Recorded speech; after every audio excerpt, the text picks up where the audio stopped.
Seguimos en Argumentos conversando con Aaron Olmos de la dinámica económica. Hablaba de, bueno, también del tema de los índices de inflación que habían aumentado en los últimos meses, hablando también del mercado cambiario y en ese sentido también a hablar ahora de alguna de las propuestas, cómo analizar qué viene.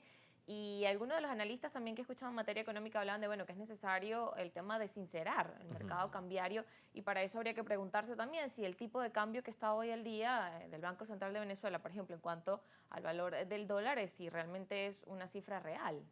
Bueno, en principio ya varios colegas economistas en diferentes lugares, institutos de investigaciones, lo han dicho, creo que desde el año pasado ya, ¿no? La idea de lograr, bueno, asumir el dólar pues como una moneda en cocirculación, ¿no? Con el bolívar de manera formal.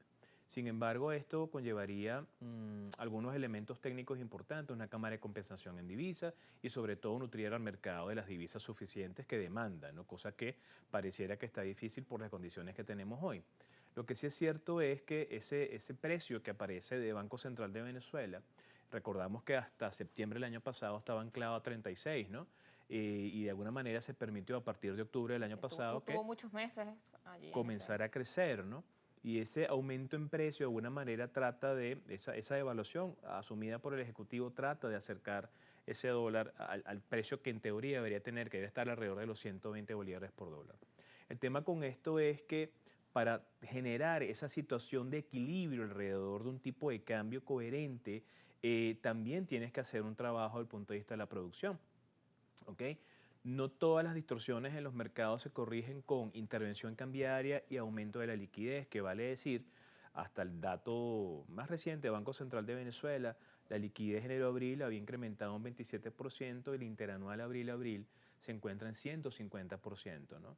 Entonces tenemos un incremento de la cantidad de bolívares en el mercado, tenemos efectivamente un aumento del tipo de cambio, tenemos entonces un aumento de la inflación, pero no necesariamente tenemos aumentos nominales en algunos casos de los niveles de ingresos, pero en términos reales, cuando quitas el efecto de la inflación, realmente no se está modificando el poder adquisitivo de los venezolanos. Entonces, las medidas que hasta Claro, ahora el Ejecutivo ha tomado son más medidas de contención, más que de corrección, ¿no? claro, no Eh, solventan el problema de de fondo. fondo, ¿no? Que a final de cuentas no solamente es, como lo acabamos de decir, intervención cambiaria, aumento de la liquidez, para que en el corto y mediano plazo solventemos el tema del consumo por la vía de la cantidad de bolívares y le damos al mercado cierta cantidad de divisas para que las personas y las empresas puedan comprar. Hay un componente productivo que no necesariamente se está asumiendo en términos formales. Si bien hay propuestas por parte del Ejecutivo, tendríamos ya que estar hablando de un programa de reestructuración económica de amplio espectro, ¿no?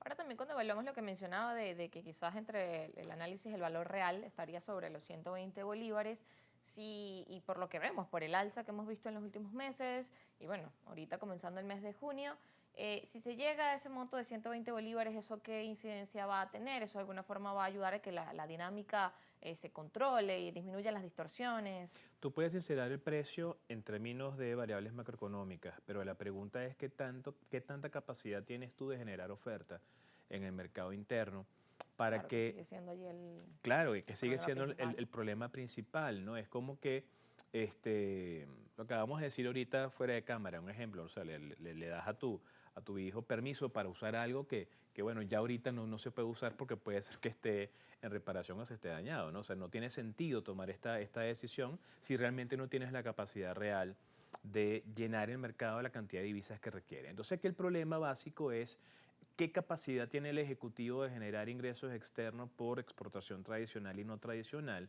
dado el entorno geopolítico que tenemos, desde el punto de vista de las licencias, desde el punto de vista de las sanciones, desde el punto de vista de los aranceles, que bueno, que son bastantes cosas que tiene el país encima, ¿no? Que manejar y que lidiar, ¿no?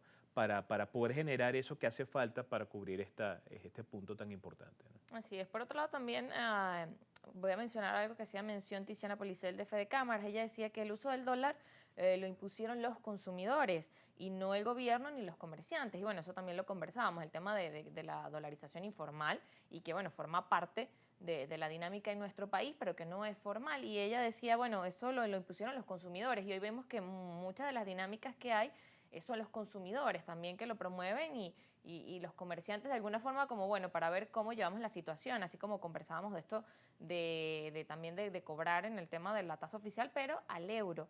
Ahora, ¿cómo entender también de cómo hacer estas medidas? Porque, bueno, ya decía que es importante estos efectos del diferencial cambiario en la operatividad de los comercios. Entonces, ¿cómo hacer esas recomendaciones ya para cerrar para los comerciantes, para la dinámica del país, para los consumidores que, bueno, se preguntan cómo hacer con esta Bueno, situación? mira, la principal moneda de reserva global sigue siendo el dólar, ¿no? Y perfectamente el tema del consenso sobre el dólar se explica históricamente en Venezuela, ¿no? Muchas personas hace 25 años, 30 años atrás, cuando tenían algunos excedentes, iban a casas de cambio y cambiaban esos bolívares a dólares para tener cierto nivel de respaldo o reserva o una suerte de ahorro, ¿no?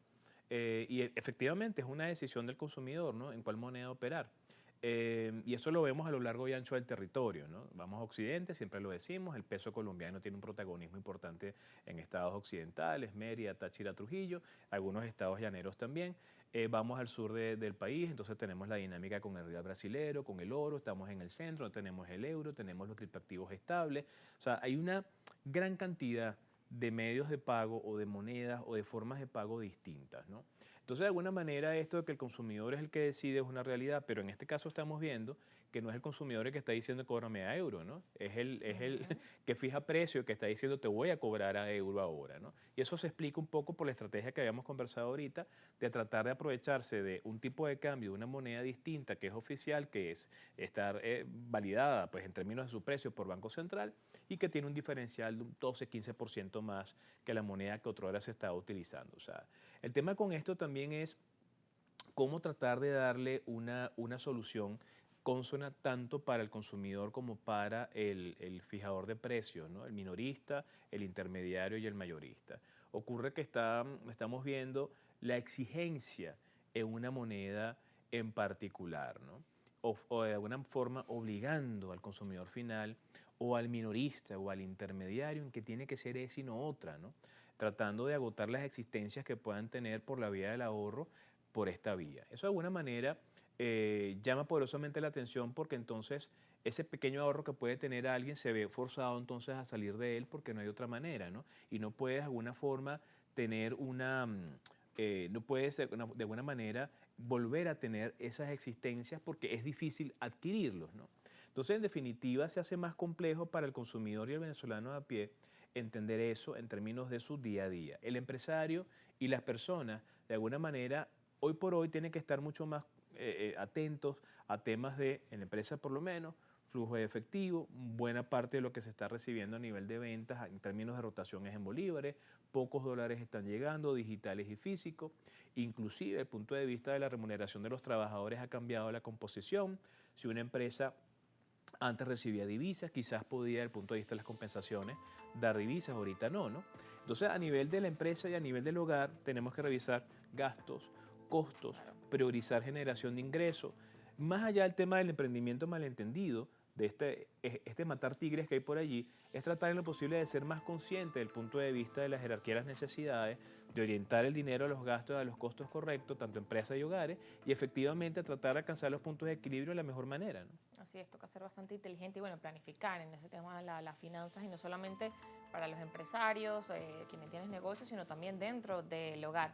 Me queda una pregunta pendiente rapidito antes de un minuto que ya se nos acaba el tiempo. También en las redes sociales veía la duda de las personas, bueno, con todas estas medidas que ha implementado el gobierno, si era legal o no el tema de, bueno, de que la gente vende a veces divisas, en este caso el dólar, a través de las redes sociales, si eso realmente era legal o no, o hasta qué punto es permitido, ¿no?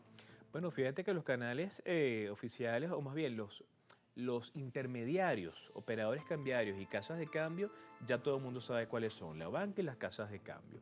El hecho de que entre personas a nivel cotidiano puedan intercambiar divisas, eso no está penado. El tema con esto es la usura que está detrás de la fijación de un precio excesivo por sobre el que fija Banco Central de Venezuela o tratar de aceptar un euro al mismo precio de un dólar. Eso no debería estar pasando. Bien, gracias por acompañarnos. Aaron Olmos, quien es economista, también especialista en finanzas y profesor del IES. A ustedes gracias por estar en sintonía de nuestro programa de Argumentos. Recuerda nuestras redes sociales, @argumentosgb y mi cuenta @soriemi. Feliz tarde.